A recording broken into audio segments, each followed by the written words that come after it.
At that moment, Yu Sungwoo panicked, touching his face in disbelief. I've gained weight. Huang Jihyun recalled and speculated. Back when he was a warrior, he had never gained weight. But now, as a transcendental being, he had become chubbier. She immediately pointed out to him, "You weren't like this about a week ago. Have you been consuming anything unusual lately?" He honestly recounted his recent activities. "I just drank some cola and ate a pizza while watching a movie." Hearing this, she was puzzled. That amount shouldn't make you gain this much weight. He agreed, nodding. Exactly. Feeling wronged, Yu Sungwoo muttered under his breath. But it's strange. I only ate 8 a day. At that moment, Huang Jihyun slammed the table in shock. Wait, what? 8? What's going on? She began interrogating him like a criminal. How many episodes of the show do you watch a day? About 8 to 10 episodes, he admitted sheepishly. There have been so many good shows recently that I haven't been able to sleep. Suddenly, Huang Jihyun pointed dramatically. That's it. Confused, Yu Sungwoo asked, "What do you mean?" She was furious, repeatedly slamming the table. That's it. By the way, what size cola are you drinking? Without a second thought, he replied, 1.5 liters. Her eyes widened in horror. No wonder. Eating like that, how could you not gain weight? She pressed further. What else have you been eating? Yu Sungwoo shrugged. Just some snacks and a little food Nabi cooked for me. At that, Huang Jihyun was utterly shocked. Snacks? Oh my goodness. Realizing the situation was spiraling, she muttered, "At this rate, shouldn't you be hospitalized already?" Even then, he tried to justify himself. Maybe it's because I've been eating terrace food on Earth. The flavors here are just so liberating. This made him fall into a slump. So I can't enjoy good food anymore? His dejected expression softened her heart. Suddenly, he presented her with a sparkling plate of carbonara. Here's the glittering carbonara you ordered. Standing beside him, Huang Jihyun eyed the portion with concern. Isn't this a bit much? She looked up at him, worried. What if I eat this and gain weight too? Hearing this, Yu Sungwoo turned away, sulking. She pointed to the plate of ice cream before her, not even finishing her question. What about this ice cream? It's complimentary, he said. His words completely left her speechless. That evening, back at her place, Yu Sungwoo sat in despair after his so-called victory. I just wanted to enjoy the food of my homeland and watch some good shows. Is that too much to ask? Even Nabi seemed downcast, reflecting her owner's mood. Sensing the unhealthy situation, he slammed the table, regaining his resolve. I'm a fallen warrior. Startled, Nabi meowed. Meow. She pinched her own tiny belly and wailed. Oh no, I have belly fat now, he remarked. No wonder. Unha has been feeding you so much. Thinking of her dire situation, Nabi worried aloud. At this rate, I'll lose my status as an erupose. Yu Sungwoo felt deeply offended, retorting, if you say that, what does that make me with all the weight I've gained? Despite his complaints, he was powerless. People just call me a cute chubby guy anyway. Damn it. Nabi pounced, trying to comfort him. Sir Warrior, you're adorable too. He was both annoyed and exasperated. That's not helping. So stop. No, he declared, tightening his apron around his waist. I must get my figure back. He and Nabi struck a heroic pose, as if preparing for a transformation sequence. With newfound determination, he proclaimed, This is the punishment I deserve. Nabi joined in with equal fervor. It's the punishment I deserve too. Yu Sungwoo took out the largest piece of beef and carefully arranged the spices beside it. Cracking his knuckles, he announced confidently, I was just cooking for 3-star hunters before, but from now on, his eyes blazed with determination. It's going to be 4 stars. The main ingredient was black crow meat, so rare it rivaled dragon meat in value. He sprinkled a fine red powder over the meat and instructed Nabi, before slicing and marinating, spread the crystals of the Flame Spirit King evenly. Nabi quickly obeyed, spreading the powder as directed. The Flame Spirit King's crystals, used as a substitute for salt, were volatile and required precise mana control to handle safely. Each crystal had the explosive force of a grenade if mishandled. Yu Sungwoo added another ingredient, Aromatic powder from the Allsware region. Nabi sniffed curiously and nodded. Sweet. Next, he dusted a layer of fine white powder over the meat, explaining, this acts as sugar. In Terra, it's called the flavor of craving. It was banned for centuries due to its ability to amplify flavors explosively. He skillfully used a small grinder to prepare the devil's eye fruit. Nabi covered her nose and squinted one eye shut. Spicy. The fruit's intense heat made it a weapon-grade substance, rarely used in food. However, it boasted exceptional fat burning and heart health benefits. Marinating done. Yu Sungwoo declared. Assistant, prepare the meat. Nabi enthusiastically brushed the seasoning mixture evenly across the surface, bringing the preparation to completion. Nabi carefully handed the meat back to Yu Sungwoo, who activated his water extraction ability. A glowing aura enveloped the meat as the ability drained excess fat and moisture while infusing the seasoning deeply into the fibers. Now, he commanded, flip it over. Nabi immediately complied, their teamwork seamless. The dish neared completion. It's looking good, Yu Sungwoo remarked. Together, they worked tirelessly, refining every detail until the grand beef dish, now aromatic and magnificent, was ready. Wiping sweat from his brow, Yu Sungwoo surveyed their creation. It might not look flashy, but, taking a knife, he sliced off a piece and tasted it. His eyes widened in shock. This flavor. The taste overwhelmed him, as if it delivered a finishing blow to his very soul. It felt like being struck by a monster and launched to the heavens by the sheer ecstasy of the flavor. Collapsing dramatically to the floor after swallowing, he struggled to rise, wiping his mouth. This is it, the taste of triumph. Like taking a direct hit from a demon king, he held the sparkling piece of meat high with pride. The ultimate weight loss dish is finally complete. Overjoyed, Yu Sungwoo jumped and danced. All right, let's lose some weight. Nabi joined in, leaping excitedly. Goodbye, belly fat. The next day, Hwang Ji-hyun arrived as usual. She casually pushed the door open and greeted him. Good morning, boss. But Yu Sungwoo had transformed. His new look was almost unrecognizable. Good morning, he replied with a radiant smile. Hwang Ji-hyun froze, her eyes wide and jaw dropped. In just one day, you lost weight? Customers in the restaurant, overhearing, eagerly pressed him for answers.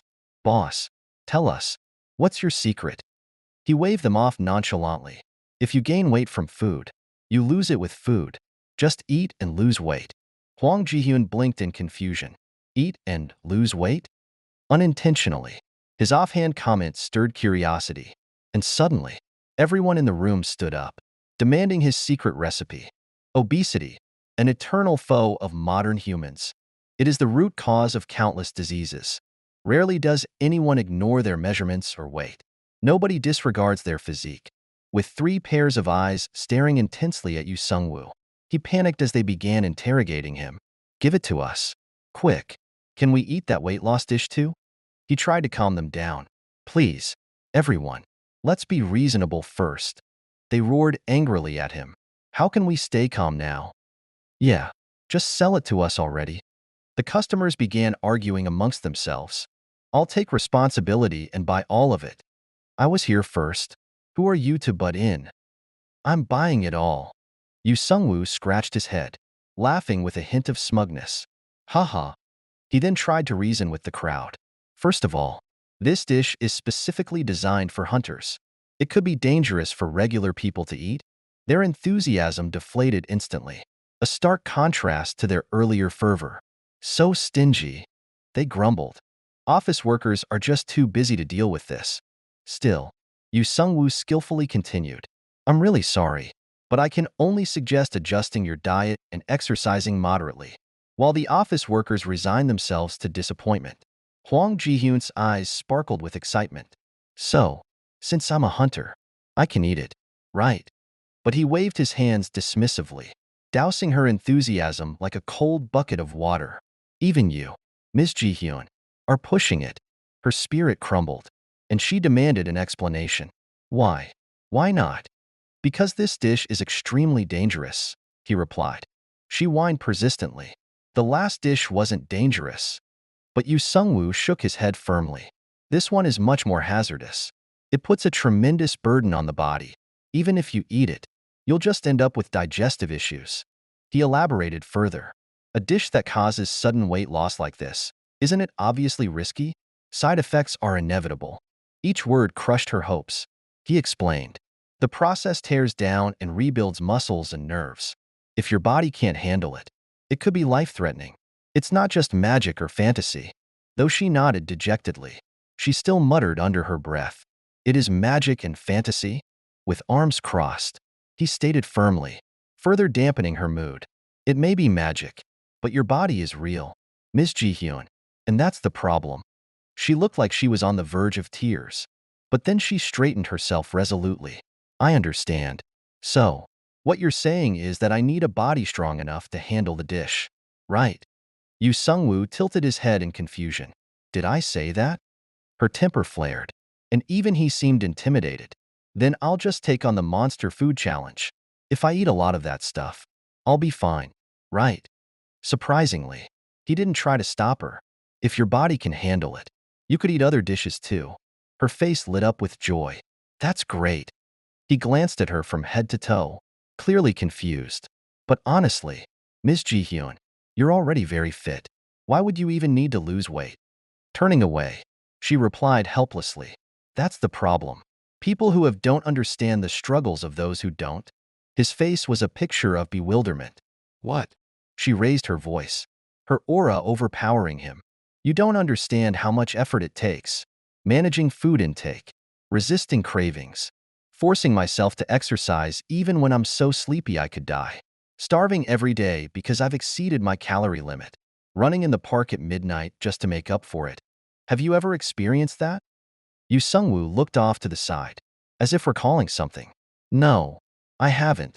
She exploded in frustration, yelling, I want to eat whatever I want. 8 slices of pizza every day. No exercise. Just lying around and still be fine. Why can't life be as simple as eating one magical dish and being done with it? Everyone in the world wants that. That's why transcendents like you don't understand the feelings of regular people. Yu Sungwoo, appearing to tease her, replied, But aren't you a hunter yourself? He then covered his ears, ignoring her tirade. A desk hunter is practically a regular person. We sit at desks, working in offices all day. It's nothing like those guerrilla types who are always out in the field. The surrounding customers clapped enthusiastically, as if she had just delivered a rousing speech. Defeated, he sighed. Fine, I get it. Finally, with determination burning in her eyes, Hwang Ji-hyun declared, All right, I'll take on the challenge. Serve me a portion. I don't have any money, so I'll just pay for the food.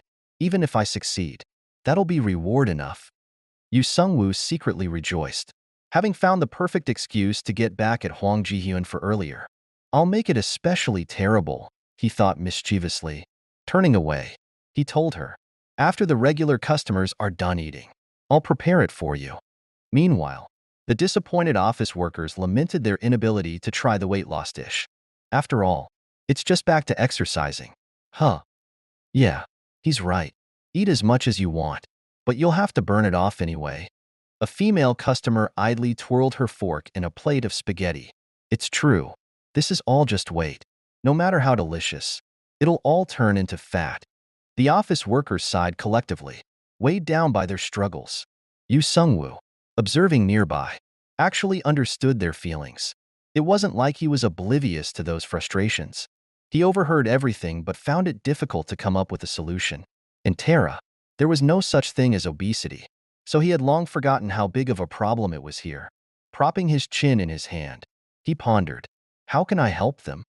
Just then, Nabi happened to walk by, carrying some plates. Meow, meow, it chirped. An idea struck him like lightning. Wait a second. Erupos. Calling it over, he shared his brainstorm. Nabi, come here. The little cat obediently padded over, its tiny paws making soft taps as it approached. Meow? What's up? Meow. He asked excitedly. Do you know the warrior's workout? Its face lit up with pride. What kind of question is that? Meow? No Erupos would ever skip learning that. Meow. Relieved and thrilled, Yu Sungwoo grinned. Perfect. From the outside, nobody could tell what he was planning. He made his proposal. Do you have any weight loss exercises in your repertoire? What is an enro pose? An enro pose is an advanced, all-purpose household assistant cat with a spirit of service. Despite its helpful nature, many of these creatures have unintentionally turned warriors into lazy slobs, rendering them unfit for battle. Without exercise, even the most secretive massage techniques are useless. For example, when a cat massages its owner's belly, it presses firmly and scolds. You're becoming a pig because you don't exercise. Meow. Get up now. Meow. This compels owners to get out of bed and follow their enro pose instructions. Follow me. Meow. Exercise. Meow. This is why the secret techniques of the gods have been passed down to enro pose. The workout begins. Standing at the center, Nabi stretched. 1 meow, 2 meow, 3 meow. The crowd followed suit. 1, 2, 3. Nabi continued, expertly leading the group and even offering encouragement. Everyone's doing great. Meow. Next is this move. Meow. Not like that. Do it like this. Meow. Hwang Ji-hyun, however, grumbled. How am I supposed to twist my leg at that angle? Just do it. Meow. You're not trying hard enough. Meow. Nabi snapped back. Unha, on the other hand, was delighted. How's this? She asked cheerfully. Nabi beamed with approval. As expected of Unha. Meow. That's perfect. Meow. Even Yu Sungwoo was surprised. Wow. Unha's already mastered it after just an hour.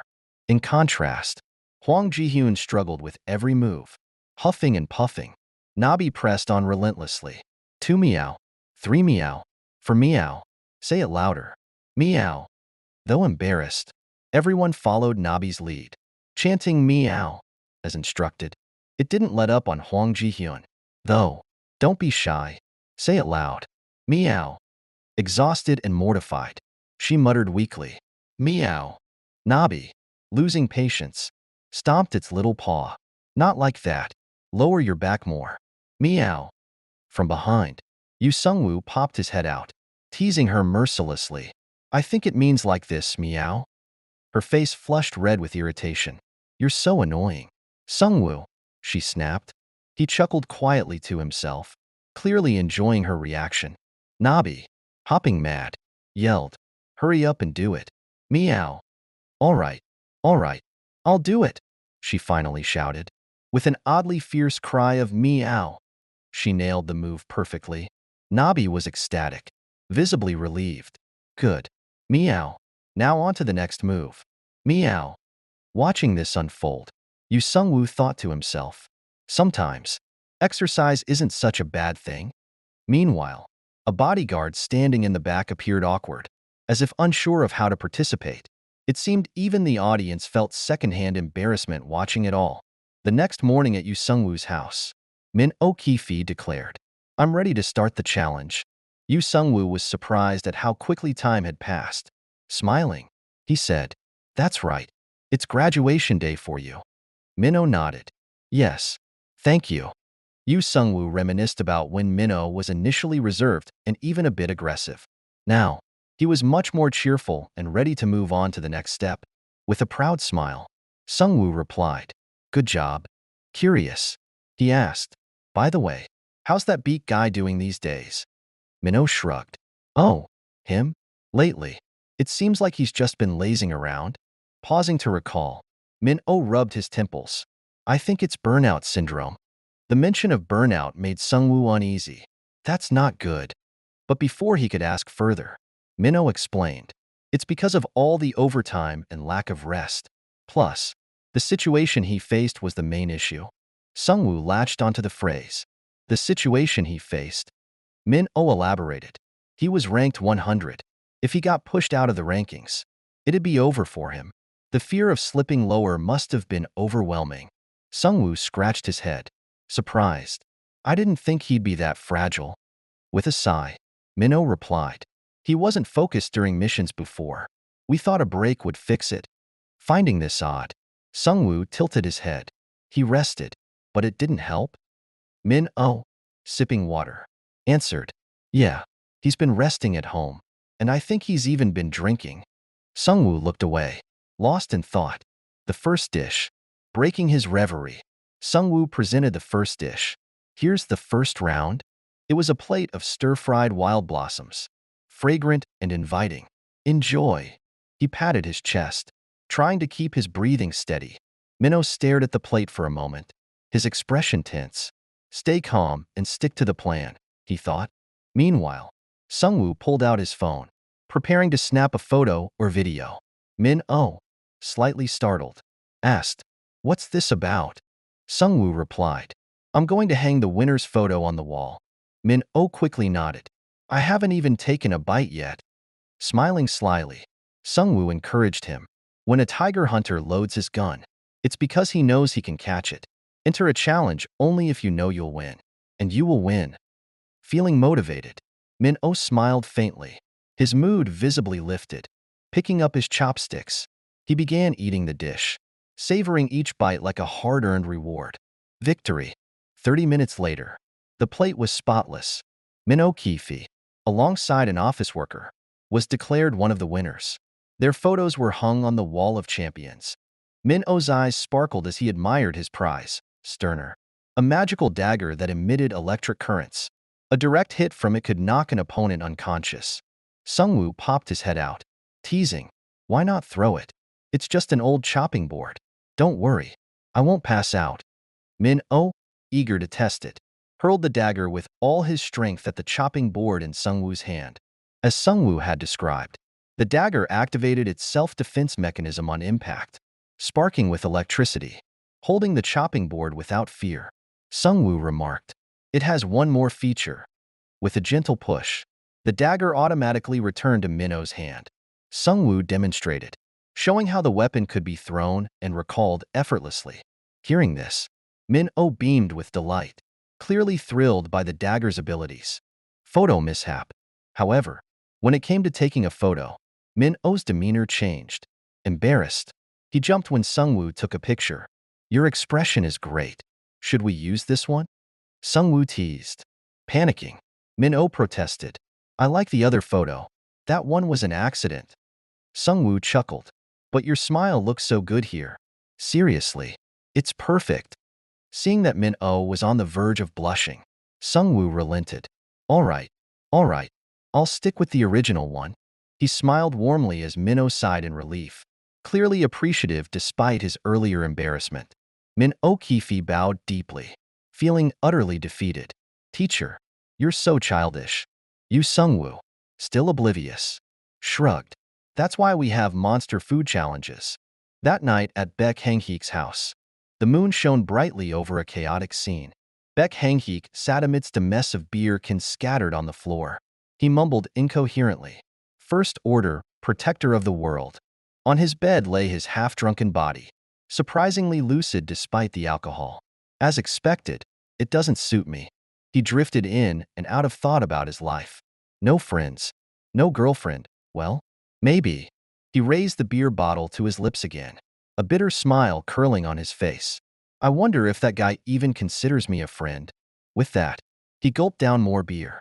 The heavy stench of alcohol filled the room. "I feel better now. Maybe I'll grab my coat someday." The space was a disaster. Clothes and empty bottles littered the floor. Baek Hangheek seemed entirely consumed by his drunken stupor. He made no attempt to clean up, merely staring at the pile of empty cans and his unwashed jacket. What does it matter, anyway? Memories and frustration. Suddenly, he recalled the image of Yu Sungwoo slicing the air with his sword. With a groan, he propped his head up on his hand. That unbeatable returnee will handle it all. But as his hand slipped off the bed, he tumbled to the floor with a dull thud. He remained motionless, lying there as anger boiled up inside him. Me.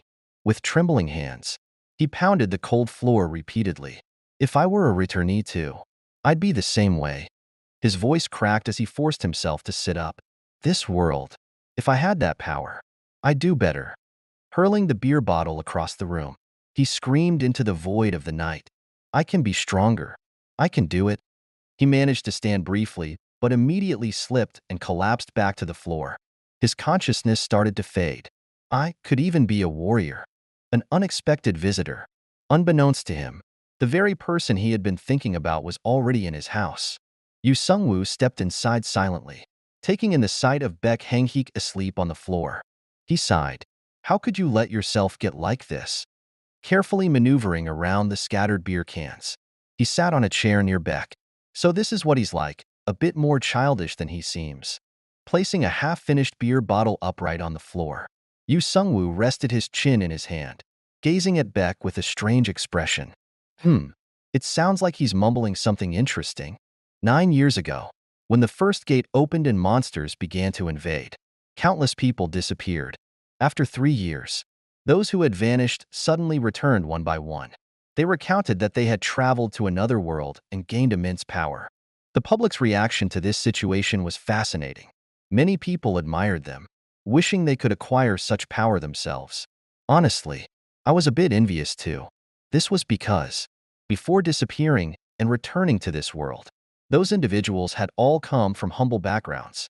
Yu Sungwoo calmly watched Baek Hangheek sleeping on the floor. As someone who's been through this, I wouldn't recommend it, he muttered. Then he hoisted Baek Hangheek onto his shoulder. But if this is truly what you want, I'll help make it happen. The next morning, Baek Hangheek groggily woke up, feeling slightly dizzy. Surrounding him was nothing but pure white, a blank expanse. Panic set in. Am I still drunk? Is this a dream? He thought. Suddenly, he heard a voice nearby. It was Yu Sungwoo, sitting on a chair with a book in his hands. Welcome to Terra, warrior from another world, he said. Baek Hangheek immediately recognized him. It's you. Yu Sungwoo closed the ancient book he was holding.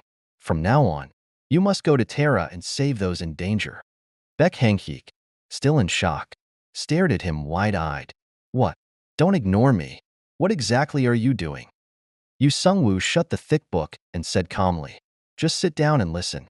I'm trying to explain everything. Baek Hangheek, still unsettled, thought to himself, this guy is crazy. I don't even know him, and he calls this nonsense an explanation? What is this place? Yu Sungwoo tilted his head and smirked. Crazy? You're mistaken. This is the traditional way to welcome warriors from another world. For a moment, Yu Sungwoo seemed to reminisce about his meeting with the goddess Gaia. He smiled slyly at Baek Hangheek, a mischievous glint in his eyes. Though, to be fair, this was originally done by a stunningly beautiful woman, also known as the goddess. You should consider yourself lucky. The more Yu Sungwoo spoke, the more confused Baek Hangheek became. What's even happening here? Baek Hangheek shook his head repeatedly, looking around in desperation. Finally, he burst out. Wait, is this what I think it is? Yu Sungwoo, understanding his meaning, replied calmly. Yes. Baek Hangheek screamed in frustration. A different world? Am I dead? I knew I shouldn't have drunk so much. Yu Sungwoo remained composed. If this were the usual scenario, yes, you'd probably be dead, maybe from an accident or a stroke.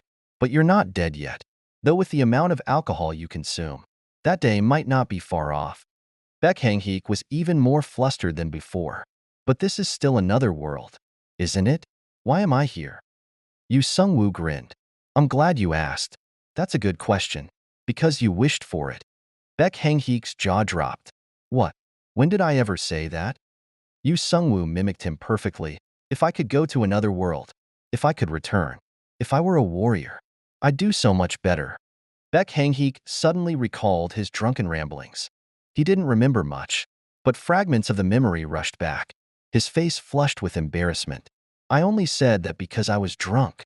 Why would you take that seriously? Yu Sungwoo chuckled maliciously, clearly enjoying his suffering. Enraged, Baek Hangheek snapped. Stop laughing, and don't you dare break into someone's house like that again. That's trespassing. Yu Sungwoo shrugged nonchalantly. Apologies. Baek Hangheek, still suspicious, thought, what's wrong with this guy? Dragging someone into another world like this? He began overanalyzing the situation. Wait, if he brought me here, that means he can send me back, right? He must be keeping an eye on me for some reason. The thought gave him a sense of relief. With a sly grin, Baek Hangheek stepped closer to Yu Sungwoo, their faces nearly touching. All right, here's my chance, he thought. Baek Hangheek chuckled, seemingly agreeing to the journey. All right, fine. It's not like I have any other choice. Yu Sungwoo smirked. Seeing you give up so quickly is surprisingly amusing. Beck's eyes lit up with excitement. So, what cool stuff are you going to teach me? Yu Sungwoo raised a brow. Cool stuff? Like what? Beck pounded his chest confidently, listing off a series of impressive skills. Aren't people who travel to other worlds supposed to get some amazing abilities? Time regression, magic, infinite storage, divine martial arts, resurrection powers? He waved his hands in the air, mimicking martial arts moves. Or maybe, I'll get a weapon? Just don't give me something lame, like a shield. Yu Sungwoo frowned, unimpressed. This kid knows a lot, he thought. Clearing his throat, he adopted a serious tone. Not everything you mentioned is guaranteed. You know. Beck froze, his excitement deflating. Yu Sungwoo continued, sounding like a stern teacher. If you face an opponent stronger than you, you're as good as dead. The best power you can have is a solid foundation. Beck flared up, grabbing you by the shoulders. So if I meet someone stronger, I'm just supposed to die? Yu Sungwoo nonchalantly brushed him off, chuckling. Unfortunately, that's exactly right. If you're outmatched, that's the end of the line for you. He leaned back, adding with a smirk, those flashy tricks won't work against a demon king. If they did, the divine beings would handle them, not humans. That's why warriors who rely on luck or lies always lose. He shoved the ancient book into Beck's face. So you'd better start learning from scratch. Beck gritted his teeth, resisting the urge to punch him. Why didn't you just say that from the beginning? Yu Sungwoo grinned mischievously. Oh, and by the way, I don't have anything to teach you. I didn't get any special abilities when I came here either. Beck glared at him with a burning intensity. This guy is impossible. Yu Sungwoo prepared to send Beck Hangheek to the new world. You're already in a much better position than I was when I started. You're a hunter and have combat experience. You'll be fine. In an instant, the blank white surroundings morphed into a vibrant new world. Beck found himself above a dense forest. Before he could prepare, Yu Sungwoo dropped him from the sky. Wait, hold on. Yu Sungwoo hid his amused grin behind the book. Warrior Beck Hangheek. Save Terra.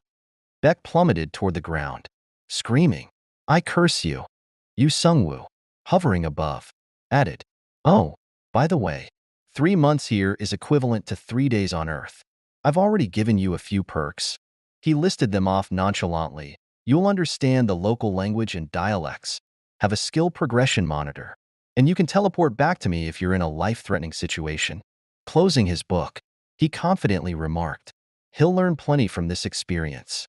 He sighed, adding under his breath, and if not, I'll just leave him there for a bit longer.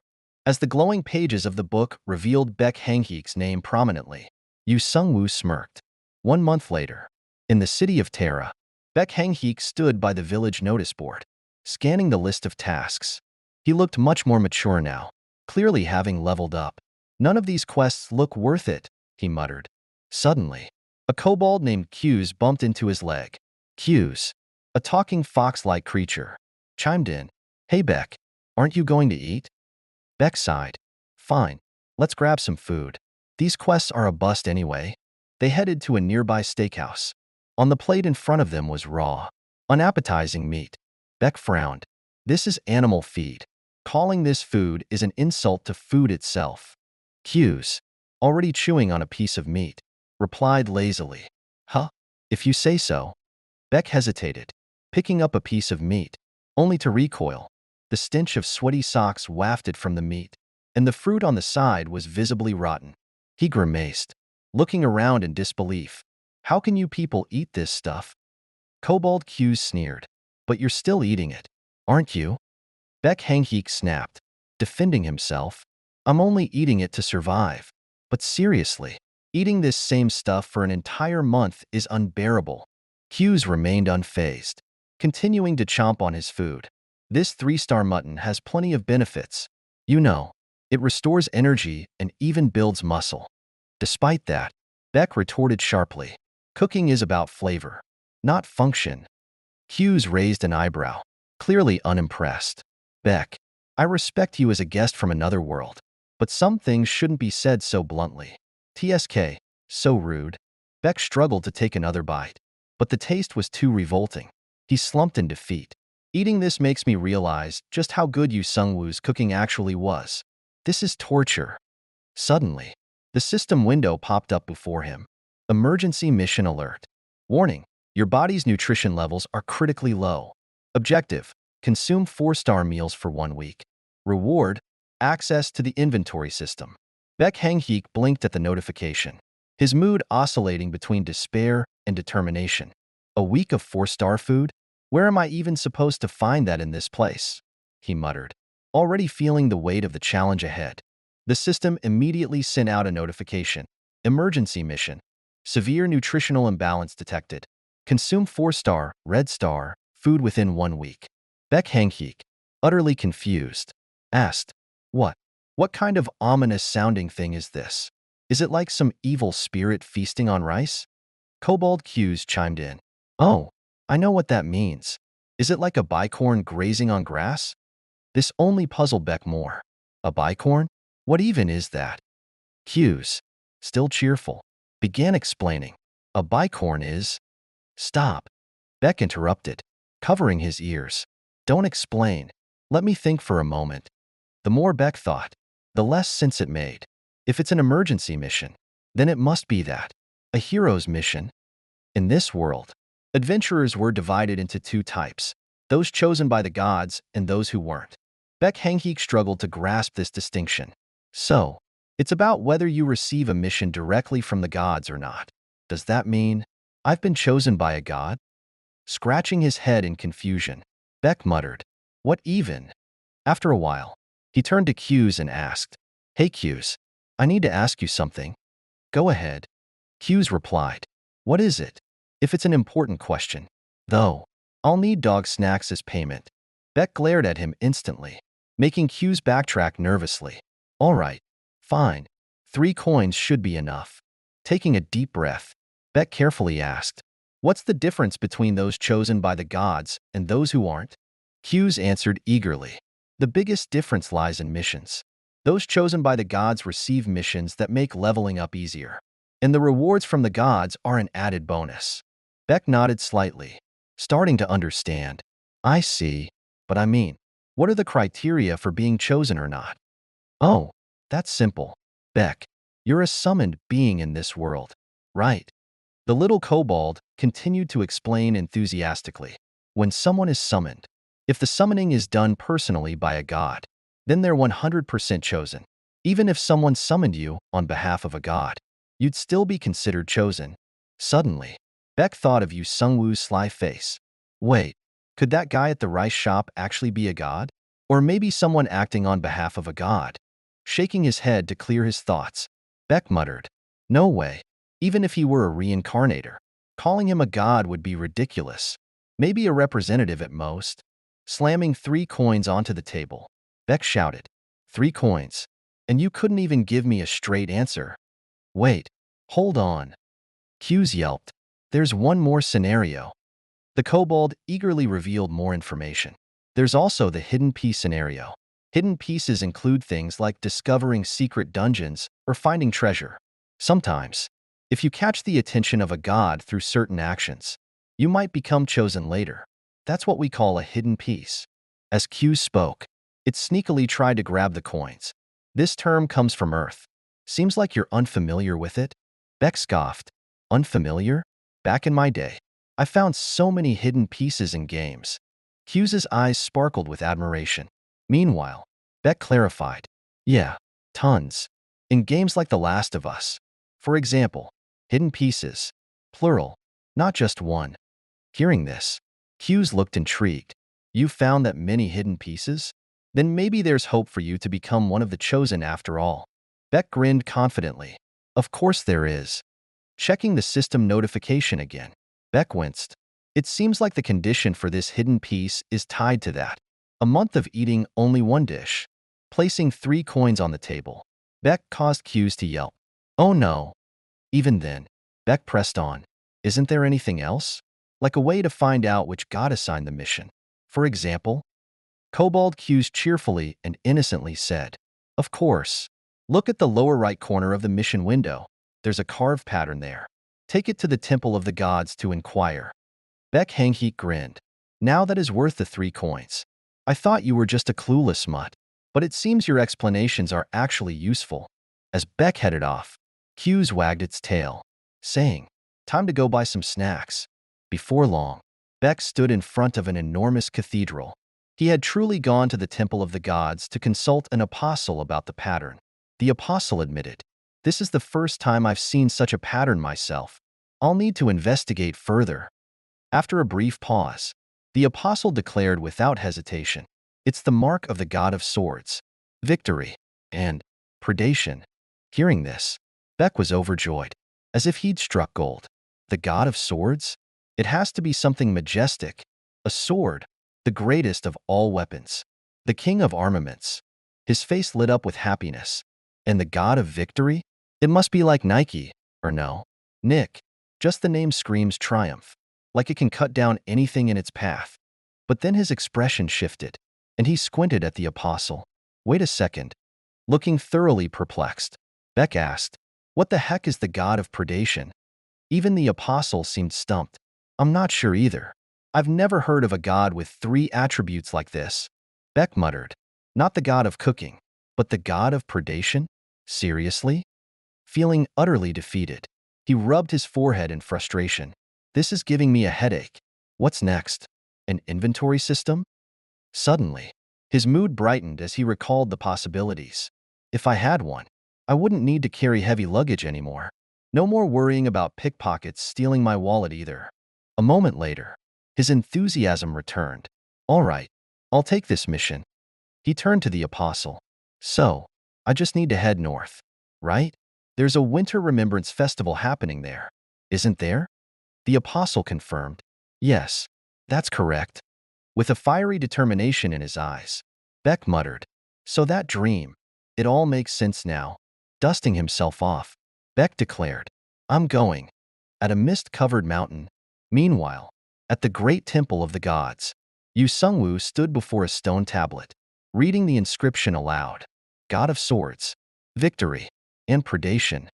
The text elaborated, "At the limits of human achievement, level 198, the individual will ascend to godhood upon reaching the next level here.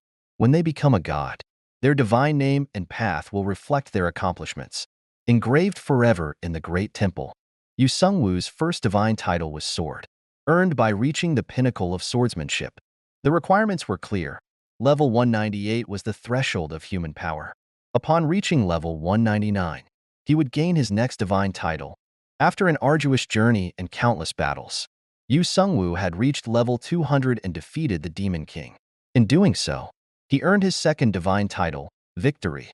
With these 2 titles, he proved himself the god of swords, the strongest wielder of the blade, and the god of victory, a being that could not be defeated.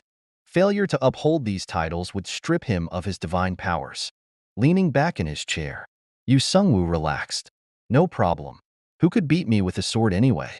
I don't plan on losing." As he pondered, he mused about his third title, Predation. "Now that's something I don't fully understand." Stretching his muscles, Yu Sungwoo asked himself, "What does this mean? Do I have to return to Earth to push my limits again?" It seemed his path toward this title involved challenges he had yet to comprehend. Perhaps he would reach it through unexpected means, like hosting eating contests or cooking for others to level up. With that thought, he chuckled to himself. Imagine that, gaining divine power through cooking. What's next? An eating competition to break limits? Yu Sungwoo stretched his shoulders lightly. So, it's not the god of culinary arts, but the god of predation. Huh.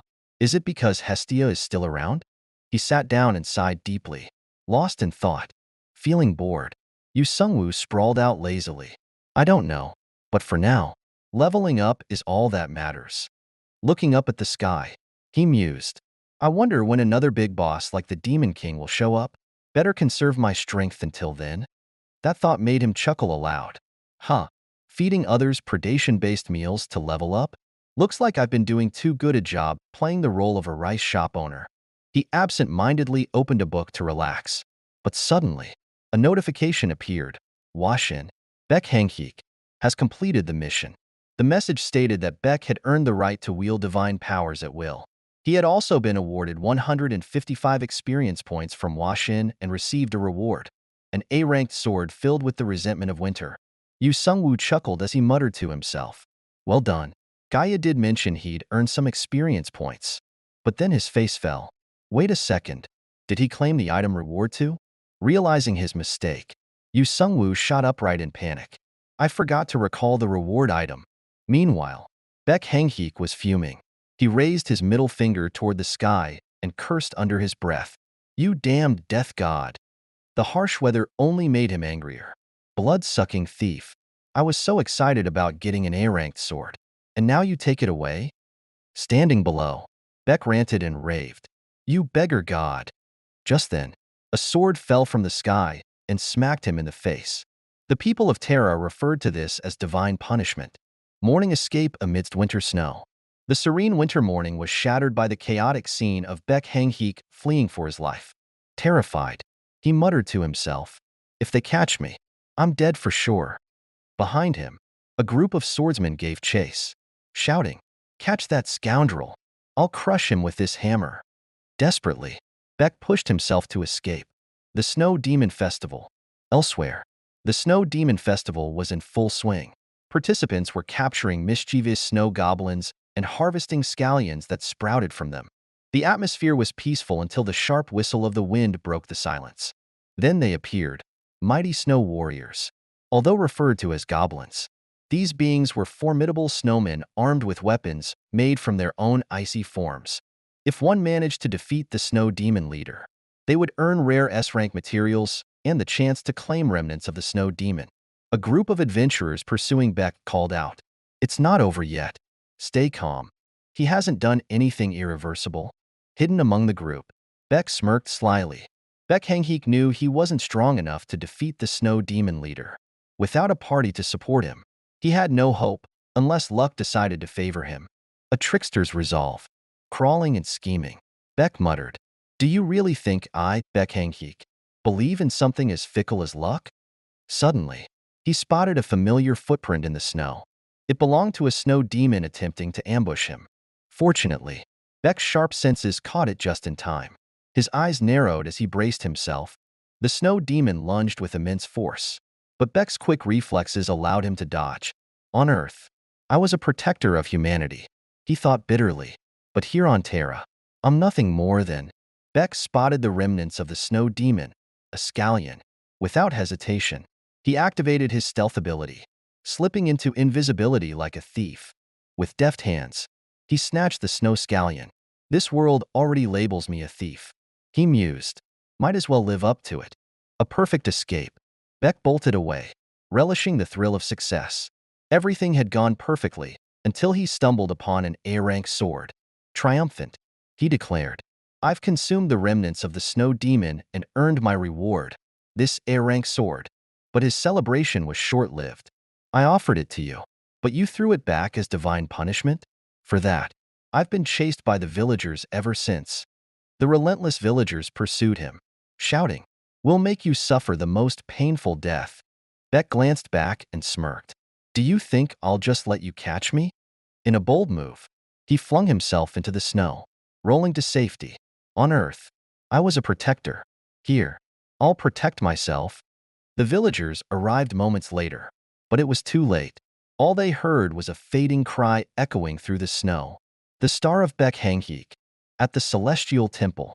Meanwhile, in the Grand Temple atop the mountain, Yu Sungwoo sat reading, though his mind wandered.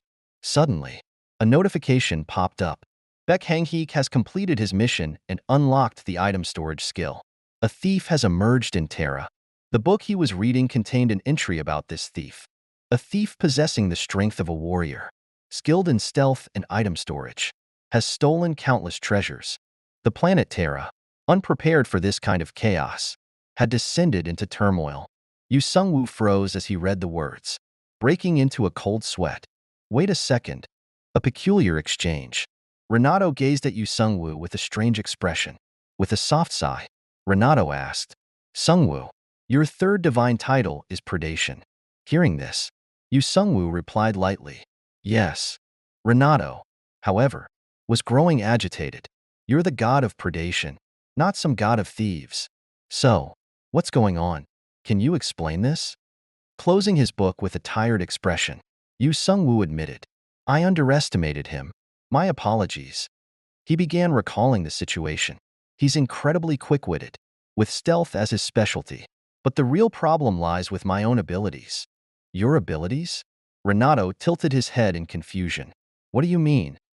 Yu Sung-woo hesitated before explaining. His power grows with recognition. The more infamous he becomes, the stronger he gets. Renato's eyes widened. So, the more people talk about his thievery, the stronger he becomes? Looking somewhat uncomfortable, Yu Sung-woo nodded. And, unfortunately, I accidentally unlocked his item storage ability. Basically, I gave him wings on a tiger. Now, down in the mortal realm, they're calling him the King of Thieves, and he's already surpassed level 80. Renato was shocked. You? A god with the eye of appraisal? How could you make such a mistake? I was tricked, Yu Sung-woo admitted, activating his eye of appraisal. Its faint blue glow scanning the situation. This skill allows me to see through abilities and true natures. But even I was deceived. He added firmly, still, he's not evil. He simply has his own sense of justice. Renato frowned. Justice?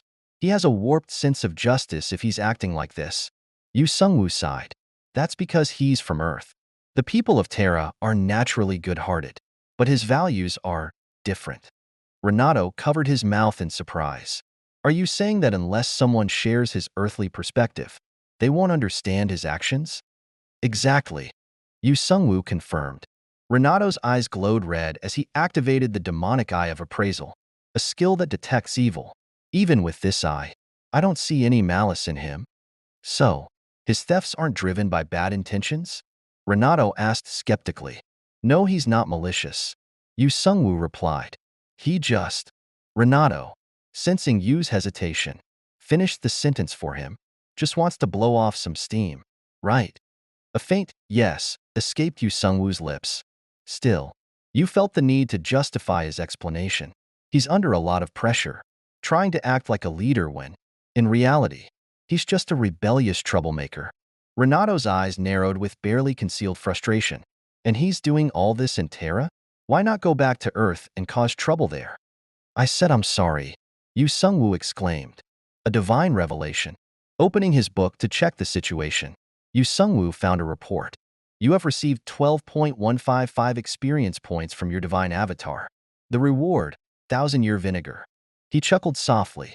1,000-year vinegar, unicorn horn, a golden goblin spoon.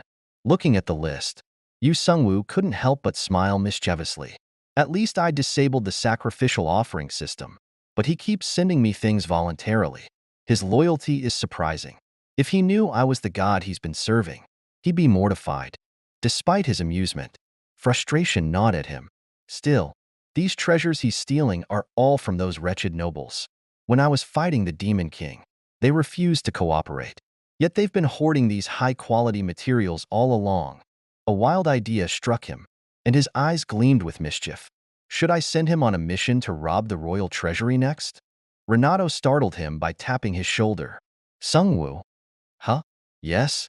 Yu Sung-woo stammered, turning to face Renato. With a wary tone, Renato said, Your eye of appraisal just flashed. I caught a hint of something sinister in your intentions. Yu Sung-woo rubbed his nose sheepishly. My bad.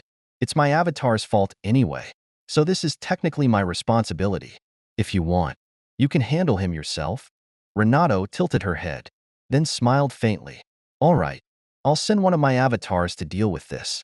Back in the mortal realm, Baek Hang-heek was plotting his next theft as usual, completely unaware of the storm brewing above. A sudden ambush. As Baek Hang-heek muttered to himself, Should I make a bit more money? He suddenly felt a presence behind him. Before he could react, Renato's true form launched an ambush, shouting, Punishment! Beck jolted awake from his dream, his heart racing. A startling awakening. Nabi, a cat-like companion, hurried over. Are you okay? Meow. Beck blinked, glancing around in confusion. Where am I? Nabi explained gently. You're at the rice shop. Meow. You look exhausted. Go home and get some rest. Meow. Still disoriented, Beck rubbed his temples. I only remember my neck being cut by someone called the executioner. Checking his phone, Beck froze. A whole day had passed. His face darkened as the realization hit him. Was it all just a dream? Unwilling to accept this, he screamed. Status board. Gripping his phone tightly, he muttered, this can't be right. 6 months in Terra. I need to check the game system. The screen displayed his current level, level 43. Shock and gratitude. Still shaken, Beck yelled, level 43? Even if I'm a genius, jumping from level 28 to 43 in a single night is impossible. Quickly regaining his composure, he knelt down abruptly. This means he clasped his hands together and shouted, oh, thank you. I love you. Oh God of predation. Overwhelmed with joy, Beck kissed the floor repeatedly. I love you. I love you. He began dancing and shouting at the top of his lungs. That's it. When I return to the front lines, I'll use my influence to build a statue in honor of the god of predation. An awkward situation. Meanwhile, Yu Sungwoo, observing from afar, covered his ears in embarrassment. Stop it, you idiot. Beck, oblivious, continued. No, not just a statue. I'll build a whole shrine. Yu Sungwoo winced, cringing even harder. Please, stop already. But Beck only shouted louder. Amazing. You're the best. At that moment, Min O'Keefe appeared and smacked Beck on the head. Get a grip and stop this nonsense, she scolded. Beck finally quieted down, rubbing his head in embarrassment. Branch Office A, Isaac Tower. Beck Hangheek handed a piece of paper to Min O'Keefe with a smug grin, as if boasting about a grand achievement. Min O'Keefe squinted at the paper, his face darkening as he read it. An application for a rank-up match? You've never participated in one of these before? His skeptical gaze turned to Beck. Something's going on, isn't it? Beck nonchalantly replied. Would you believe me if I told you I'm a returnee? Naturally. Min O'Keefe didn't believe him. You think I'd buy into that nonsense? That you became a returnee in just a few days? To add credibility, Beck continued. I'm registering for a rank-up match and challenging opponents ranked from 99 to 90. Min O'Keefe, still doubtful, probed further. But don't challengers need to place a bet? Do you have something valuable enough to satisfy those higher ranked than you? With pride, Beck raised an A-rank magical sword. I'll wager this. Min O'Keefe was visibly shocked. An A-rank sword? That's a good one. I can see its value right away. He examined the weapon carefully. I can't believe you're actually using item storage. This means you really are a returnee. Beck, grinning, winked at him. Glad you noticed. Now convinced, Min O'Keefe muttered. All right, damn it. He pulled a wad of cash from his pocket. Here's the price for betting. As his teammates stepped out to collect their winnings, they ignored Beck, leaving him in the corner. One of them joked, I thought you'd use this money to travel after getting caught cheating. I assumed you'd all run off when I won. Another added, and now he'll probably use that sword to go treasure hunting for Excalibur. Beck, nearby, clenched his fists. I feel so cheated. Fine, I'll take the team funds to the casino. Meanwhile, at Yu Sungwoo's home, Yu Sungwoo was enjoying a relaxing day, sipping tea while watching the news. The broadcast announced, renowned hunter Beck Hangheek has climbed to rank 92. Yu swirled his tea thoughtfully. He said he'd break into the top 90, but he didn't even make it past 91. Setting his cup down, he stretched. Well, at least he's not sulking anymore, crying about dying, even though his blessings and powers were revoked. Should I keep them in storage as a souvenir? Feeling bored, you switched channels. I've already prepared food and basic groceries. What should I do now? He stumbled upon a program showcasing Yule Fishing Grounds. Welcome to Yule Fishing Grounds. Admission is free during the environmental maintenance period. The idea intrigued him. Fishing? Huh. His eyes lit up with excitement. Fishing? Without hesitation, you grabbed a jacket off the rack and bolted out the door. A simple escape. You grabbed his fishing gear with a smile, muttering to himself, perfect. I'll close the shop for today and go catch dinner. After all, it's just a hobby. On his way out, he saw Nabi playing in the yard. He called out, Nabi, the shop's closed today. Go play with Unha. Nabi, thrilled, waved her arms excitedly. Got it. Naya, I'll look after the shop. Naya. Unha, standing nearby, bowed politely. Take care, uncle. Smiling warmly at the two. You ruffled their hair. I'll be back soon. The fishing spot. You arrived at a serene lakeside surrounded by white lotus flowers. Standing at the edge of the water, he scanned the area, searching for the perfect spot to fish. With a net and rod in hand, he muttered to himself, "This place looks not great." Still, he settled in, determined to make the most of the day. A visit to the lakeside cabin. Yu Sungwoo approached the only wooden cabin in the area, noting the lack of any signboards. An old man peeked out of the window and said, "There's no entry fee, but you'll need to rent fishing gear. Want to rent some?" Carrying his own equipment over his shoulder, Yu politely declined. "No, sir. I brought my own gear. But do I need bait?" The old man nodded and asked for additional documentation. "All right. Do you have a hunter's license?" Yu replied honestly. "I have something similar. Why do you ask?" As he spoke, he thought to himself, "I do have my Ritterny certificate." The old man's expression turned grim, and he muttered ominously, "That thing has appeared." Yu tensed up, though he didn't fully understand. That thing? The old man retreated into the cabin, trembling. "Monsters. There's a crack at the bottom of the lake." Yu exhaled in relief. "Ah, just a crack? You scared me for nothing." "So, there's a crack?" The old man, still cautious, explained, "A monster might emerge while you're fishing. Only hunters are allowed in here for that reason." You smiled confidently. "It's fine. But if monsters are a concern, why is this place open for business? They're even advertising on TV." The old man chuckled. "Because the business does well. They even secured a long-term TV ad contract, even if it's just a 2-second ad." You laughed. "Ah, that's why the ad I saw earlier was so short." The old man asked one final time. "So, you're really going in?" You replied firmly. "Of course. It's worth cleaning up." Cleaning the lake. You was busy gathering trash around the lake, holding a large sack of garbage in his hands. Surveying his work, he said to himself, "This should be enough." He tied up the sack and dusted off his hands. "I need to make sure this place stays clean. It's the best spot to relax near my shop." He admired the surroundings, now much more scenic, and thought back to his father. Dad always went fishing whenever he had free time. Looking up at the misty morning sky, you felt a rare sense of peace. It was a welcome change from the constant battles and responsibilities of managing his shop. Memories of fishing with Dad. You recalled his childhood. "Fishing was my firefighter dad's only hobby. His father would take him along on his rare days off. Together, they would visit a stocked lake. Hand in hand, his dad would even clean the area before they started fishing. The two of them would sit by the water for hours, catching all kinds of fish, carp, catfish, grass carp, and more. Afterward, they'd take their catch home and enjoy a meal together. You could almost taste his dad's spicy fish stew, a dish so delicious it felt like a reward for their hard work. No other meal ever came close to that level of satisfaction." Back to the present. Vivid memories fueled Yu's excitement as he rested his fishing rod on his shoulder.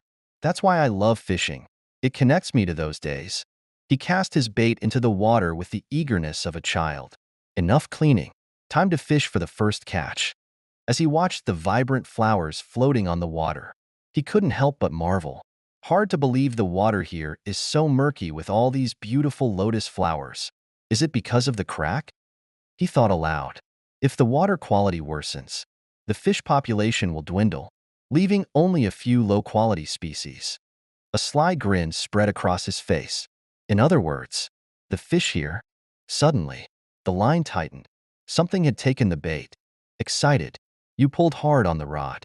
This must be the best ingredient to create predation cuisine. By the lake, nearby, a fishing rod bent under the weight of a catch. Yu Sungwoo tightened the line and reeled it in, curious to see what he had caught. The fish wasn't particularly large, but it was just enough for his cooking plans. However, his expression turned sour upon seeing it. "You again," he muttered, disappointed. The fish was none other than the humpback goby, a species despised by anglers everywhere. These fish were notorious for appearing almost everywhere, ruining lines, and getting hooked no matter the bait. Though common, there was one undeniable truth about the humpback goby. Its flavor was absolutely terrible. Anyone brave enough to eat it usually regretted it immediately, describing the taste as like chewing on dirt and sand. Not only was it awful to eat, but preparing it was equally punishing. The fish emitted a foul odor that lingered for hours. The worst part? Its bones were incredibly tough and sharp, often causing painful injuries to anyone who tried to eat it. Images of past victims sprawled on the ground in agony flashed through Yu's mind. Truly, this was the least desirable fish to catch. But Yu grinned mischievously at the sight of the fish. No problem. This is exactly what I wanted. His sinister smile hinted at a bigger plan. A new visitor. From a distance, a man approached. It was Lee Jong-hun, a supervisor from the ISAC Disaster Management Department.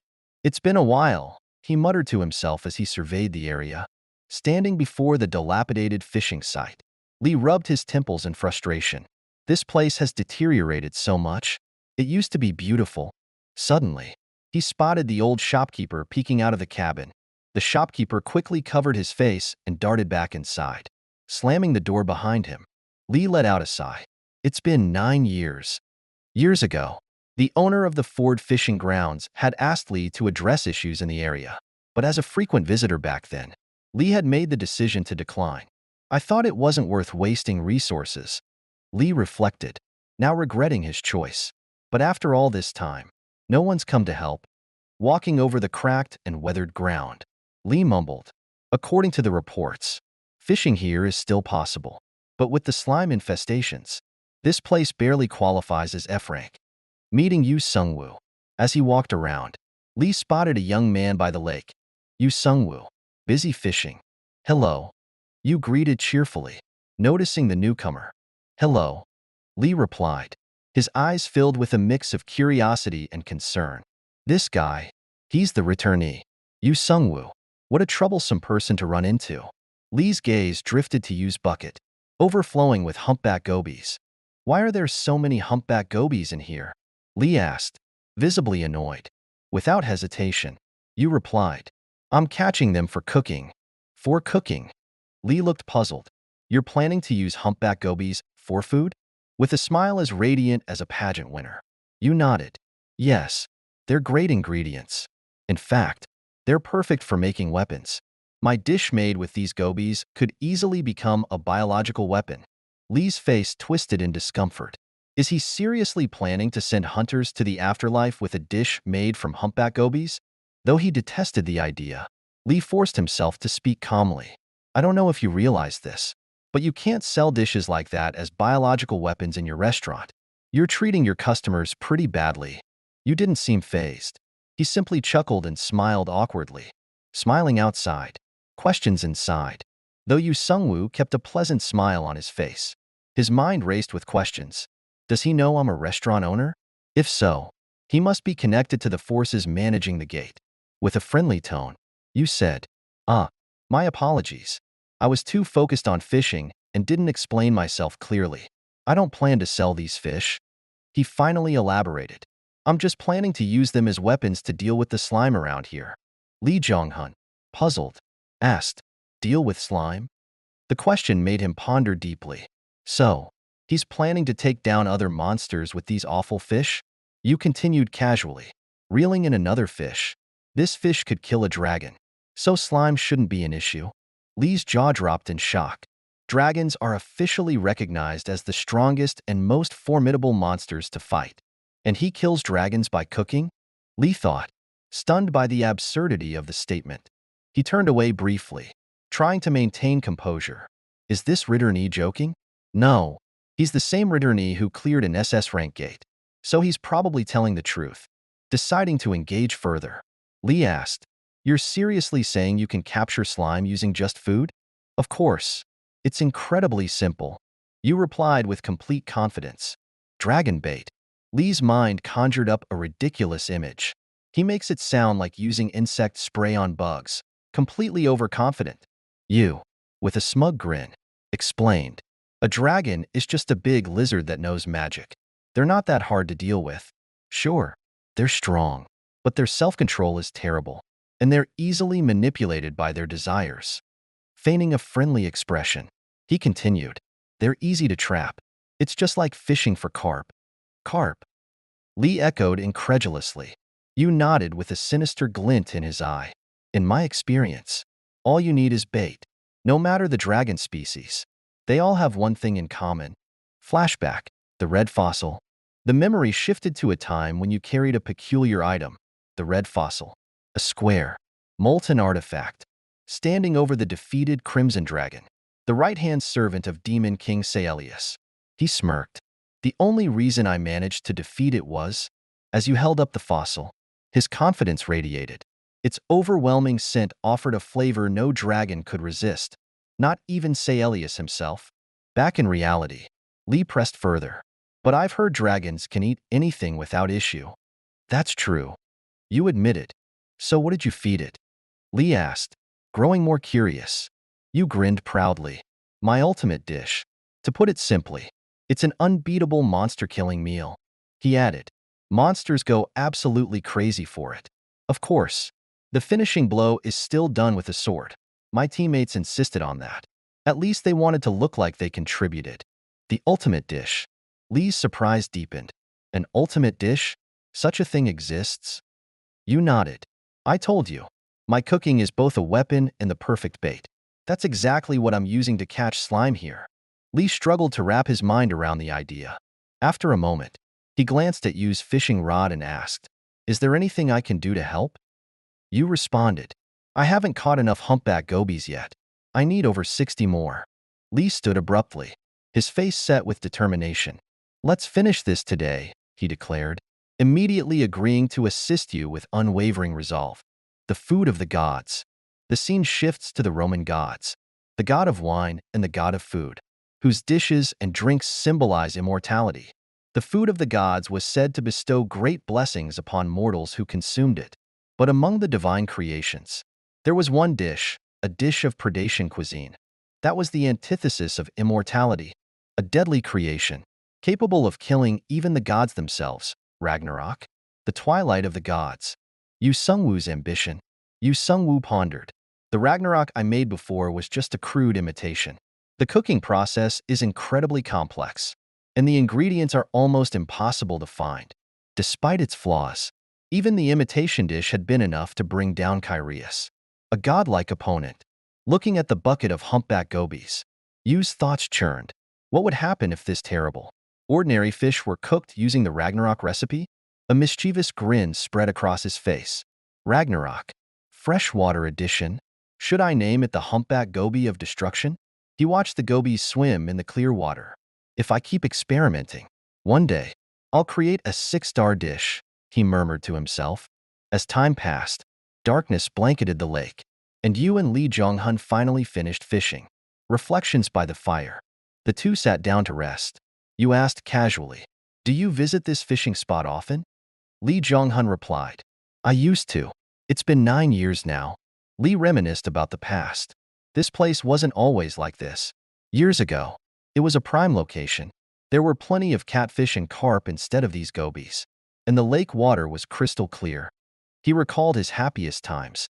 Back then, whenever I had a big catch, the manager would cook mayentang for me. The taste was incredible. Yu's eyes lit up. The manager cooked for you? Lee nodded, smiling. He was a famous chef. His cooking skills were exceptional. I've tried mayentang all over the country, but his was the best. Looking into the distance, Yu said, I hope I get to taste it someday. The cooking begins. With determination, Yu stood up. Well, time to start cooking. Good luck. Lee called out. Yu poured 2 large bottles of water into a massive basin. Then, with a snap of his fingers, he ignited the fire beneath it. Lee watched in awe, lighting a fire without any fuel. Incredible. His astonishment was evident. It's like magic or alchemy. Lee remembered Yu's earlier words. This dish is also a weapon. It now seemed more like a spell than mere cooking. The recipe for destruction. Yu concentrated, recalling the steps of the humpback goby of destruction recipe. Add a ton of cleaned humpback gobies to a pot of fresh water. Season generously with salt, black pepper, soy sauce, and more. Stir until it boils. Lee, standing behind, couldn't help but ask, "Are you really cooking?" You smiled and replied, "Yes, I am. Please stay quiet. I need to focus completely." Channeling power into the dish. Pouring his full concentration into the dish. You whispered, "Ragnarok." He channeled his energy into the pot, and a brilliant green light emanated from his body, illuminating the surroundings. This dish, capable of slaying gods and elevating mortals beyond the limits of divinity, began to take form. The faint aroma hinted at the deadly potential of what was brewing, an unstoppable force of culinary destruction. The challenges of cooking Ragnarok. To create Ragnarok, the process is extraordinarily complex. The key techniques involve mastering true flame, the essence of eternal life, and the power of death. The consequence of eating Ragnarok is harrowing. Those who consume it endure eternal destruction and rebirth in a cycle that doesn't end in death. Through this process, their original body shatters, and they are reborn with a new one. The miraculous result? A body that transcends even the divine. Yu Sungwoo understood the risks but remained wary. However, that's only if someone can endure it. Surrounded by flames, he admitted to himself, "Even I can't be sure if I'd survive eating it." In the pan, the humpback goby ignited into flames, especially since this fish doesn't offer any buffs. An unseen threat beneath the lake. Lee Jong-hun stood nearby, unsure of what to do as he watched the surreal scene. The cool evening air only added to the strangeness of it all. "Is this really magic?" he murmured to himself. Deep beneath the lake, an ancient and sinister entity stirred. Known as Form Zero, it was a colossal bioweapon created by the scientists of the Journey planet. Originally designed to combat monsters emerging from interdimensional gates, Form Zero had been developed in a laboratory. But during an experiment, it broke free, devouring everything in its path. Having consumed its own planet, Form Zero discovered a dimensional rift and shrank itself to escape into Earth. Now, it was lurking in the lake, waiting for new prey. The encounter with Form Zero. Devoid of fish to consume, Form Zero contemplated surfacing. Just as it prepared to rise, something small dropped into the water. It noticed the peculiar black object, a small box. Its curiosity was piqued. Driven by instinct, the creature engulfed the box in its gelatinous mass. Although a monster, Form Zero possessed intelligence. Interesting. Something I've never tasted before. Moments later, it began to relish the flavor. This taste. But soon, its body started disintegrating into the water. Screaming in agony, it roared, "My cells, they're burning. This is no ordinary toxin. This is a chemical weapon destroying my very essence." Its eyes widened with rage. "The humans of this world, how dare they trap me?" Despite its pain, it struggled to adapt. "I must endure this. If I absorb it fully, I'll become an even more powerful weapon." But the process was unbearable. "No, it's burning. I can't." As its body dissolved into the water, it finally realized the truth. This chemical weapon, it's the real deal. Eventually, Form Zero ceased to exist, vanishing entirely. The aftermath. A radiant light spread across the lake as the monster disintegrated. Standing on the shore, Yu Sungwoo and Lee Jong-hun watched the phenomenon unfold. "It's gone," Lee said, uncertainty lacing his tone. "But how can we be sure it's truly destroyed?" Yu sighed deeply. "There's no way to tell. Guess I'll have to check the crack myself." Exploring the rift, descending into the lake, Yu inspected the crack. His eyes widened at what lay before him. Before him was a massive, gelatinous mass, a remnant of Form Zero far larger than any ordinary slime. This thing isn't just a slime. It's comparable to a demon king, he thought. Though most of the slime had dissolved, the remaining bits still oozed and pulsated. "For now, this seems like a temporary solution," he concluded. As you observed, he felt an unfamiliar sensation. Energy coursed through his body, as if he were absorbing something. "No way." After a moment of disbelief, realization dawned on him. "Level up," he muttered, stunned. The remnants of Journey. Yu Sungwoo continued assessing the situation. "So, that means..." He looked up at the massive slime before him, analyzing it carefully. This creature was once the Slime Demon King, the very entity that ravaged its home planet, and I accidentally destroyed it, using cooking. And now, I've leveled up. Its strength far exceeded my expectations. Reflecting on the earlier events, you sighed in relief. This slime, for all its power, its tolerance for unusual food was abysmal. As he turned to leave, the slime began showing faint signs of revival. It was once strong enough to throw an entire planet into chaos. Looking around at the slimy remnants scattered everywhere, you thought, if this thing had been able to absorb the dishes I've cooked, Earth would have been in serious danger. A curious discovery. You crouched down to examine the soil. This planet, it doesn't have mana, but the soil is incredibly fertile. Could that be why the slime was weak to magic? Scooping up a handful of dirt, he inspected it closely. Fertile indeed. If that's the case, he clenched his hand, causing the dirt to scatter. This would make excellent planting soil. Looking back at the slime's remnants, he declared, perfect. By clearing this slime from this unclaimed land, doesn't that make me the rightful owner? As a man of action, he wasted no time. I need to establish my claim here. Marking the land will do. A glowing circle appeared beneath his feet. You began casting a spell at his location. I should also create a portal to connect this place to my basement, he muttered, repeating the thought as he worked. At the ISAC branch office. The next morning, at the ISAC branch office in Zone A, Lee Jong-hun burst into his office, excitement radiating from him. All the monsters have been eradicated, and the rift has been closed. It's such a relief, he exclaimed. A nearby assistant asked eagerly, Sir, about the poison that destroyed the slime. Can we study it? If possible, I think we should weaponize it. It could be the discovery of the century. The assistant continued enthusiastically. As long as I know the ingredients used, recreating it should be possible. You just need to introduce me to the creator. Lee's expression darkened. Weaponize? What are you talking about? You don't understand, do you?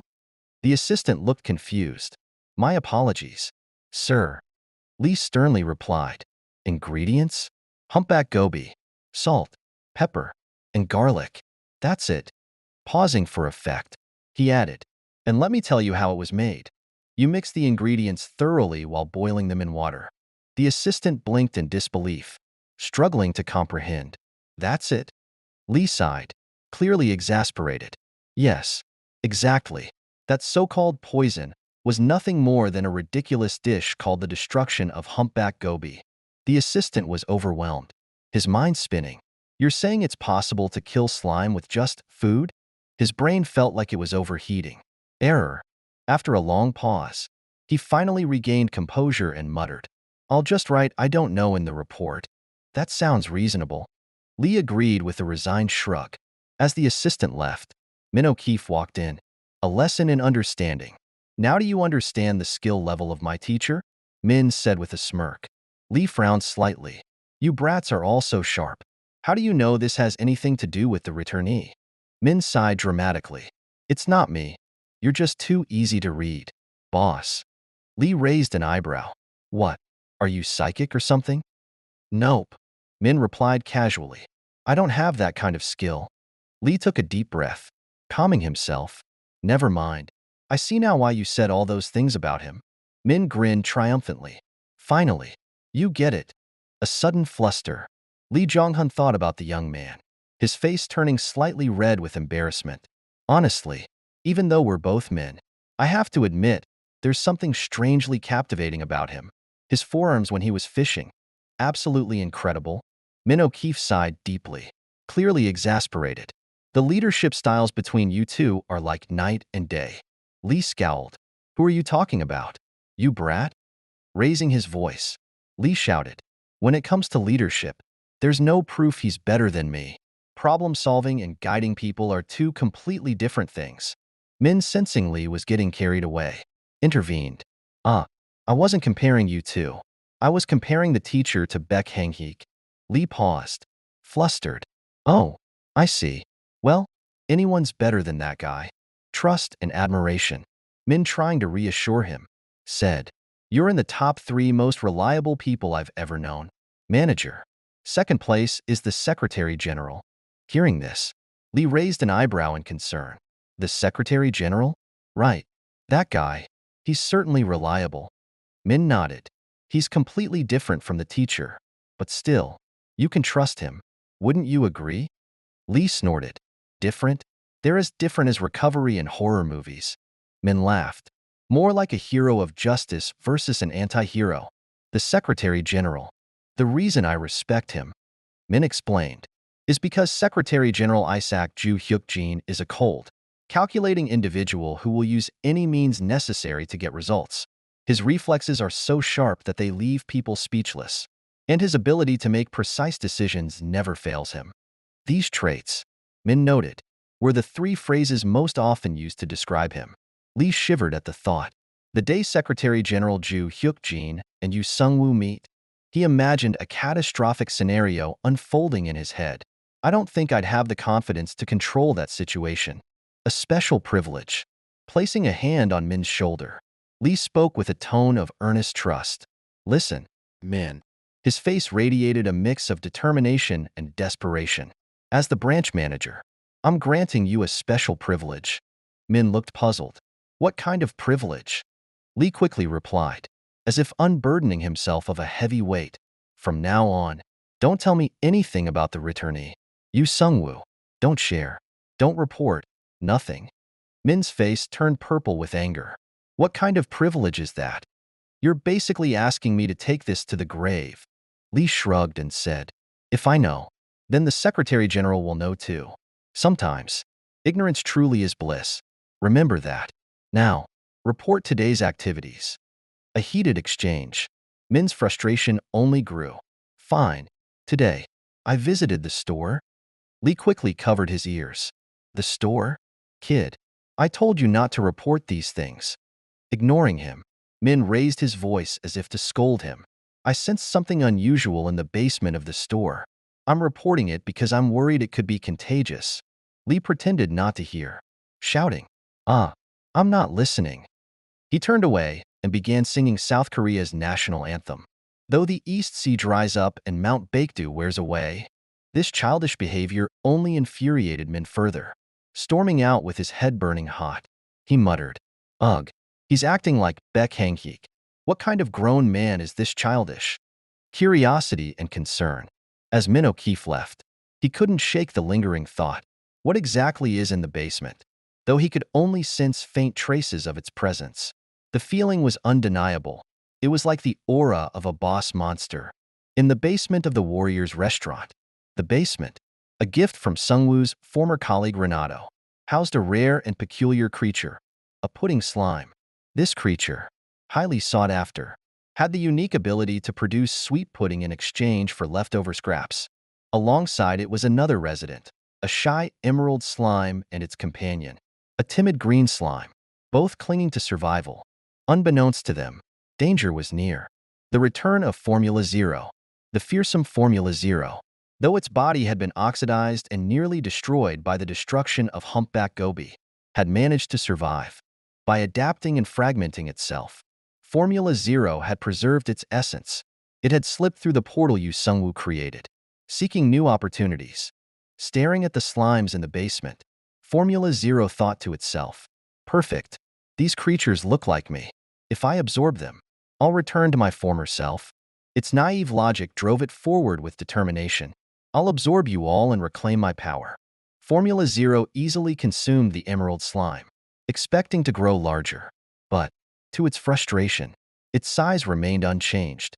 Why am I not getting bigger? It thought, seething in silent rage. Even though my color changed, I'm still the same size. Formula Zero's frustration. Lacking vocal cords, Formula Zero could only curse silently. Isn't there any useful skill here I can steal? Moments later, it released a golden substance. The remaining green slime stared at it in confusion. What is this? Basic splitting? If it takes this much effort, it must be a powerful skill. An unexpected visitor. Suddenly, a voice interrupted. That's pudding, a type of food, said the newcomer. Formula Zero froze in fear. The terrifying voice belonged to none other than Yu Sung-woo.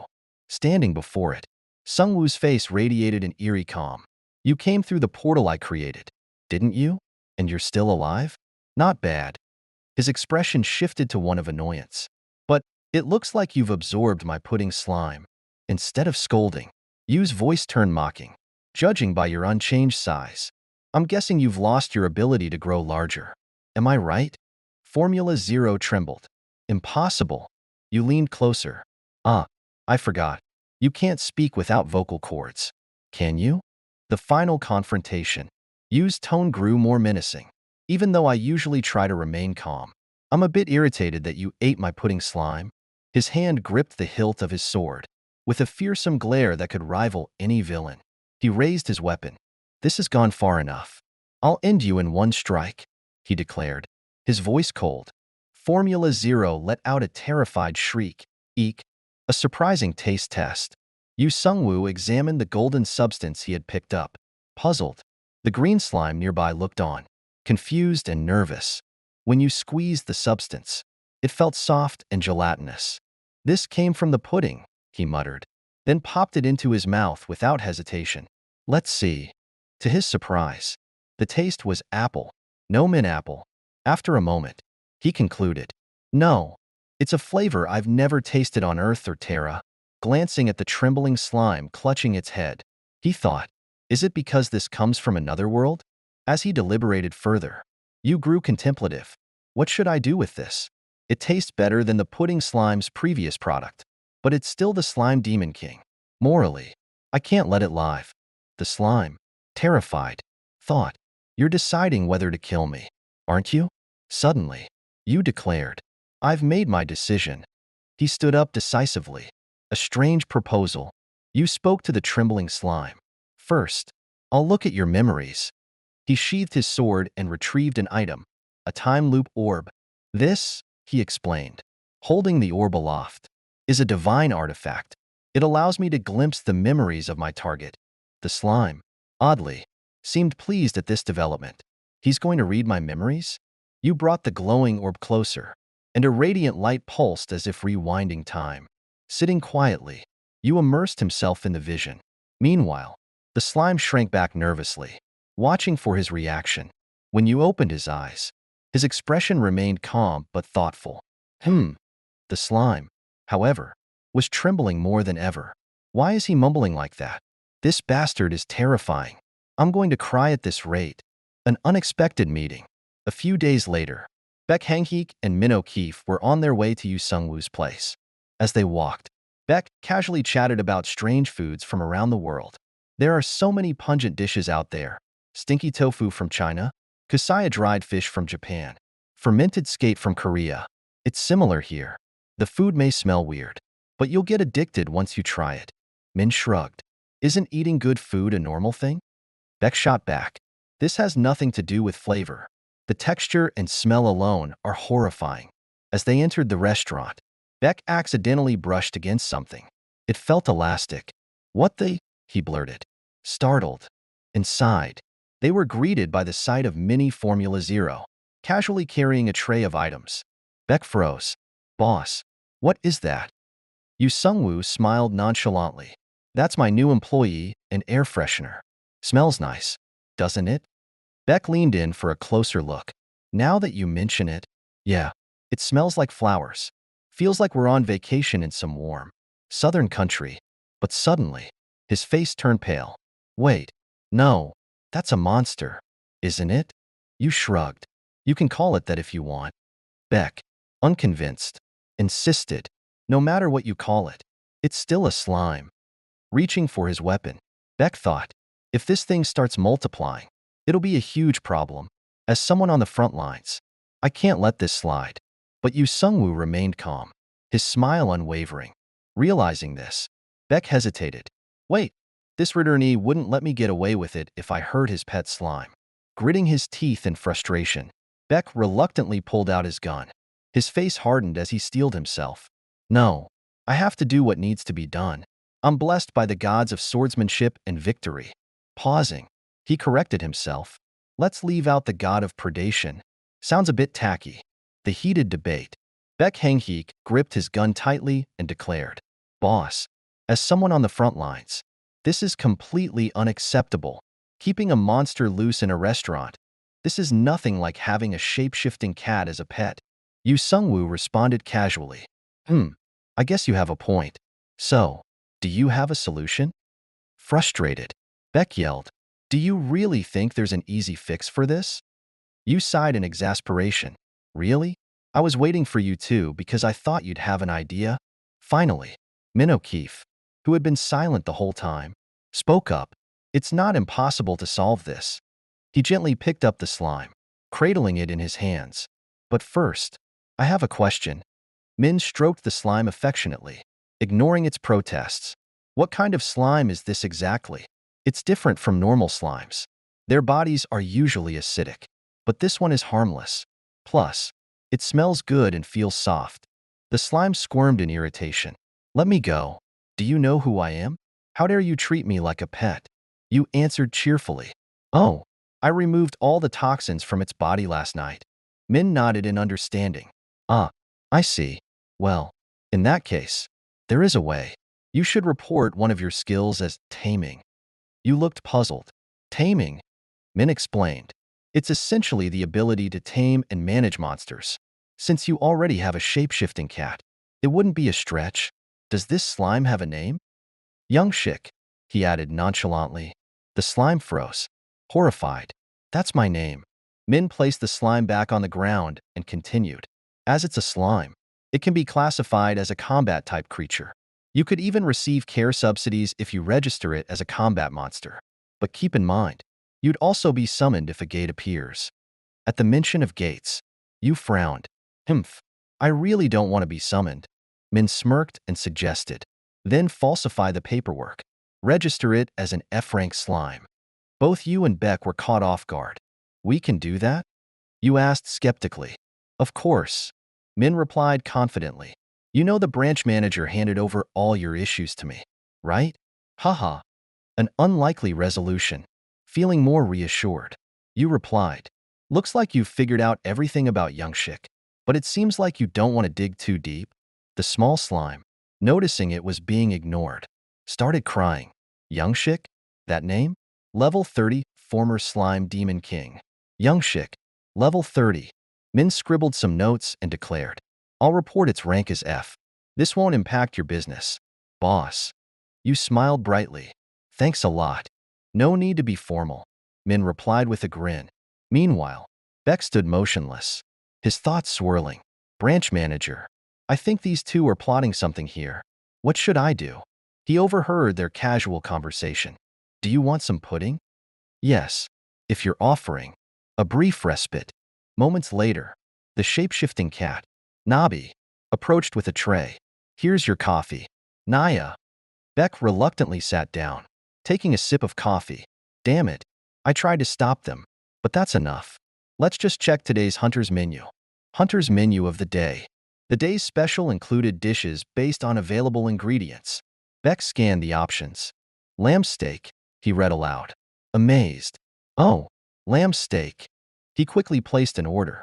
I'll take 3 servings of lamb steak. Nabi scribbled down his order. Got it. Naya, you sure are a big eater. Naya. A confident declaration. Beck Hangheek ran his hand through his hair, striking a confident pose. I'm someone who's returned after living in Terra for half a year. Let me tell you, predation cuisine is no longer a challenge for me. It's just part of my everyday life.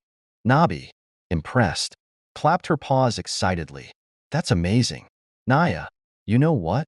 Just for today, your meal is on the house. Beck smirked proudly, his nose slightly in the air. Heh, well, you're certainly a sharp little cat. Young Shik's internal struggle. Young Shik diligently brought out the plate of lamb steak.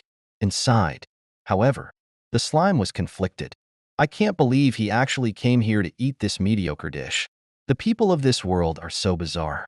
When the meal was placed on the table, Beck's anticipation grew. It's here. Without hesitation, he cut into the steak and took a big bite. As soon as the flavor hit his tongue, his expression lit up. Yes, this is it. With every bite, the flavor just explodes in your mouth. Compared to Terra's cuisine, this is leagues better. Meanwhile, Young Shik watched in horror. I barely survived being eaten. How is he enjoying this so much? A busy day at the restaurant. Suddenly, the door swung open with a loud creak. A group of new customers poured in. Hey, boss. We're here. Welcome. Come on in. Naya. Nabi greeted them enthusiastically. The newcomers wasted no time calling out their orders. Boss, we want to order. Over here. Too. The restaurant quickly became packed, with people shouting orders from every corner. Youngshik worked tirelessly, ferrying dishes back and forth. What is with these people? Stop ordering out and cook your own meals. The slime could only grumble internally as it begrudgingly served more food. Damn this capitalist system. Just wait until I recover my full strength. But as long as Yu Sungwoo continued suppressing its powers, Youngshik's body remained subdued and obedient.